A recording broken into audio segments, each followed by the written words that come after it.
Hello everyone. सो आज की class में हम लोग सीखेंगे कि वैलिडेशन रूल इन सेल्सफोर्स क्या होता है। Okay, so most of you आपको पता होगा कि वैलिडेशन रूल नाम का एक कॉन्सेप्ट जो होता है सेल्सफोर्स में। So what what is its importance? Okay, so validation rule basically in Salesforce दो टाइप के वैलिडेशन रूल्स होते हैं। एक होता है system validation and another one is custom validation. Okay, so सबसे पहले समझते हैं कि वैलिडेशन मतलब होता क्या है।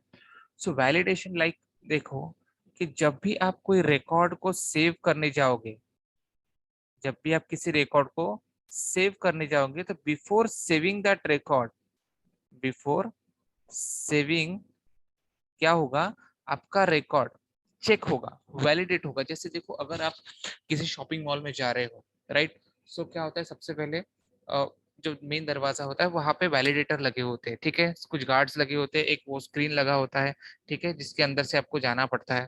एक डोर जैसा होता है, उसके अंदर से आपको जाना पड़ता है। सो इनकेस आपके पास कोई मेटल वाली चीज हो या फिर कोई हार्मफुल चीज हो तो वो आपको रेस्ट्रिक्ट करता है। So that is called validation. मतलब आप किसी भी चीज को सेव करने के पहले या कहीं पर भी एंटर करने के पहले, ओके, जैसे यहाँ पे सेल्सफोर्स में हम डेटा कहाँ पे एंटर करते हैं, ऑब्जेक्ट में। अगर हम मॉल की बात करें तो हम कहाँ पे एंटर कर रहे हैं, मॉल के अंदर। हम थे कहाँ पे, मॉल के बाहर। हमको जाना कहाँ पे, मॉल के अंदर। तो देखो, बाहर और अंदर दोनों के बीच में जो एक डोर है जहाँ पे वैलिडेटर लगा होता है, ठीक है, वो चेक करता है कि आपके पास करेक्ट डेटा है या नहीं है, या फिर मतलब आपके पास सारी वैलिड चीजें हैं जो ही आप अंदर लेके जा सकते हो। अदरवाइज आपको बाहर ही रोक लेंगे, राइट, जब तक आप उन चीजों को निकाल, लाइक अगर आपके पास नाइफ होगा या फिर अगर कोई हार्मफुल या कोई भी मेटलिस्टिक चीजें होंगी तो आपको निकालने के बोलेंगे, then only they will allow you to get entered into that mall. Okay, so same case Salesforce में होता है। ओके, सो ये तो हमारे जनरल लैंग्वेज में था कि what is validation. Okay, so validation rules in Salesforce is like, आपको कोई भी इनकरेक्ट डेटा वो एंटर करने नहीं देगा, कोई भी इनकरेक्ट डेटा वो एंटर करने नहीं देगा। So basically there are two types of validation. ये आपको कहीं पे नहीं मिलेगा, maybe I am not sure that whether it is on Google और else somewhere, but I have divided into this two type, system and custom. System validation मतलब क्या, जो सिस्टम ने प्रोवाइड किया है, like, because there are certain field data types, there are certain data types which has their own validation rule. Okay, so सबसे पहले सीखेंगे कि सिस्टम वैलिडेशन क्या होता है, then we'll go to custom validation. Okay, so we'll open org. So this is my org. I have created some of the fields here, like,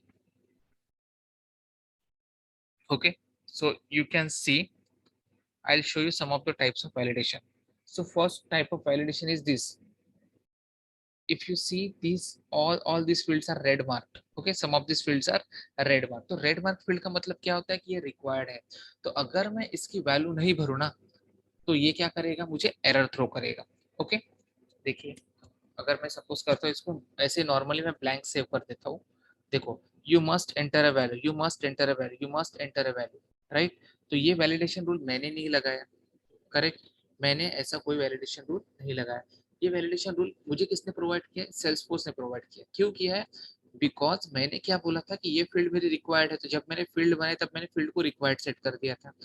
and that is the reason कि अगर मैं required field की value को pop up ना करूं तो मुझे system एक वैलिडेशन थ्रो करता है कि until and unless you fill this field, you won't be allowed to enter or save the record. Okay, so जब मैं यहाँ पे कुछ वैल्यूज एंटर कर लूंगा, okay, then only I would be allowed to enter the record. Okay, like I am filling now. Okay, now this validation has gone, it has allowed me to save the record. Okay, तो validation rule कब कब work करता है, जब आप record save करते हो या एडिट करने के बाद सेव करते हो, जिसको हम बोलते हैं अपडेट करना। ओके, तो अगर हम रिकॉर्ड पहली बार इंसर्ट कर रहे हैं या उसको अपडेट कर रहे हैं, पहली बार तो सिर्फ इंसर्ट होता है, ठीक है, उसके बाद आप चाहे कितनी भी बार उसको अपडेट करो, ओके, एक बार करो या 100 बार करो या 1000 बार करो, it will throw you the validation, because main purpose क्या होता है, करेक्ट डेटा को सेव करना। ओके, तो ये हो गया एक वैलिडेशन जो हमको रिक्वायर्ड फील्ड ने दिया। ओके, अब हम क्या करते हैं, यहाँ पे और कुछ फील्ड्स है, जैसे ये मेल आईडी वाला है। ओके, अब ये मेल आईडी, इसका डेटा टाइप क्या है, ईमेल। तब जब इसका डेटा टाइप ईमेल है, तो अगर मैं मेल आईडी में सिंपल ऐसे डाल दूं XYZ होटल, ओके, और सेव करूँ, तो ये मुझे क्या देगा, एरर है। ये कौन सा एरर दिया इसने, इनवैलिड ईमेल एड्रेस करके मुझे एरर दिया। अब ये इनवैलिड ईमेल एड्रेस मतलब क्या, ये मैंने बनाया, ये नहीं बनाया मैंने, क्यों? अगर आप मेरा कस्टम ऑब्जेक्ट का कस्टम ऑब्जेक्ट पेज देखेंगे, तो यहाँ पे अगर वैलिडेशन रूल में देखो तो आपको 0 दिख रहा है, ठीक है। देखो कोई भी वैलिडेशन रूल नहीं है, तो इसका मतलब ये मैंने नहीं बनाया। ये किसने थ्रो किया है, ये खुद इस फील्ड के टाइप ने थ्रो किया है, मतलब सेल्सफोर्स के थ्रू हुआ है कि ये जो फील्ड है वो ईमेल एड्रेस टाइप की है, और ईमेल एड्रेस टाइप की फील्ड होने की वजह से हो क्या रहा है कि ये ऐसा कोई भी डेटा एंटर नहीं करेगा जो ईमेल एड्रेस के फॉर्मेट में ना हो। जैसे ईमेल एड्रेस का फॉर्मेट क्या होता है, आपका कोई भी हो, xyz@gmail.com, ठीक है, ऐसे। तो ये आपको उस फॉर्मेट में मांगेगा, ठीक है। अब जरूरी नहीं कि आप हर बार जीमेल ही एंटर करो, आप हॉटमेल करो, रेडिट मेल करो, याहू मेल करो, ठीक है, या फिर आप कोई अदर, जैसे मैं यहाँ पे सिंपल पी मेल भी अगर लिख दूं ना, it will save the record. क्यों? क्योंकि इसको ना ये फॉर्मेट में मिल रहा है। ओके, क्योंकि ये डोमेन तो हम लोग कोई भी चेंज कर सकते, कल जाके किसी नई कंपनी बना ली, जैसे जीमेल है, तो जीमेल जैसा अगर किसी ने एचमेल बना लिया, टीमेल बना लिया, ठीक है, तो वो यहाँ पे सेव हो जाएगा। ओके, अगर मैं अभी इसको सेव करता हूँ, तो it will allow me to save the record. Got it? अब जैसे ये वेबसाइट है, इसका डेटा टाइप है यूआरएल। ओके, अब यूआरएल होने की वजह से अगर मैं सिंपल यहाँ पे ABC टाइप करता हूँ, एस सेव करता हूँ, तो देखो इसने क्या किया है, ऑटोमेटिकली मेरा डेटा सेव कर लिया, क्योंकि रेस्ट्रिक्ट नहीं किया, क्योंकि उसने ऑटोमेटिकली उस यूआरएल के पहले क्या लगा था, HTTP:, तो इससे मुझे मेरे वैलिडेशन पे कोई फर्क नहीं पड़ा है। ओके, तो ये होता है सिस्टम वैलिडेशन। अब सिस्टम वैलिडेशन के बाद अब ऐसी बहुत सी रिक्वायरमेंट होती है, सेल्सफोर्स को नहीं पता कि हमारी रिक्वायरमेंट क्या है, आपके प्रोजेक्ट में आपको क्या चाहिए सेल्सफोर्स को नहीं पता, मेरे प्रोजेक्ट में क्या चाहिए सेल्सफोर्स को नहीं पता।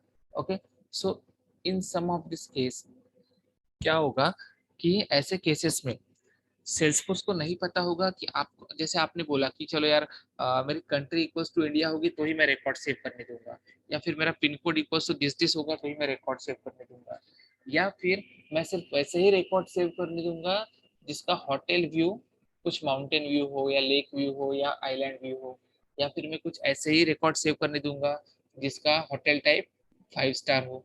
तो ये सारी की सारी क्या है, ये सारी की सारी हमारी रिक्वायरमेंट है खुद की। ओके, ये सेल्सफोर्स को नहीं पता, बट सेल्सफोर्स इज कैपेबल कि वो हमारी सारी रिक्वायरमेंट को फुलफिल कर दे। लेकिन करना क्या होगा, हमें अपना लॉजिक सेल्सफोर्स को बताना होगा कि हम इसको इस तरीके से एग्जीक्यूट करना चाहते हैं। ओके, ताकि जब भी कोई रिकॉर्ड सेव करने जाए, और अगर उसने 3 स्टार का रिकॉर्ड सेव कर दिया, ओके, तो क्या होगा, वैलिडेशन देना चाहिए। ओके, तो ये होता है हमारा custom validation. So hope you all have understand what is system validation and what is custom validation. Okay, तो सिस्टम वैलिडेशन में क्या होता है कि जो भी हमारे डेटा टाइप्स हम यूज करते हैं, अगर वो रिक्वायर्ड है, ठीक है, या फिर मेल टाइप के है, या फिर नंबर टाइप के है, और हम उसमें स्ट्रिंग वैल्यू इंटर कर रहे हैं, जैसे कि ये है, नंबर ऑफ रूम्स 1 किया है, ये तो रीड ओनली फील्ड है। वेट अ सेकेंड, अगर मेरे पास जैसे यहाँ पे कोई, ये तो स्ट्रिंग है, स्ट्रिंग फील्ड नंबर्स ले लेती है, ठीक है। ओके, तो मेरे पास अभी यहाँ पे ऐसी कोई फील्ड नहीं है जो नंबर टाइप की हो, ये कॉन्टैक्ट डिटेल्स है, but I think this is phone type. Okay, तो अगर मैं इसमें से वेलकम लिख दूंगा, तो देखो इसने सेव कर लिया, क्यों? क्योंकि फोन टाइप स्ट्रिंग को भी एक्सेप्ट कर लेता है, लेकिन अगर ये स्पेसिफिक नंबर टाइप होता तो वो स्ट्रिंग को एक्सेप्ट नहीं करता। ओके, एक सेकेंड में चेक कर लेता हूँ कि टोटल रूम्स जो है वो उसका डेटा टाइप क्या है। Total rooms, okay, it's number type. Okay, अब करेंगे, यहाँ पे आएंगे, टोटल रूम्स की जगह पे मैं यहाँ पे लिख देता हूँ माय होटल।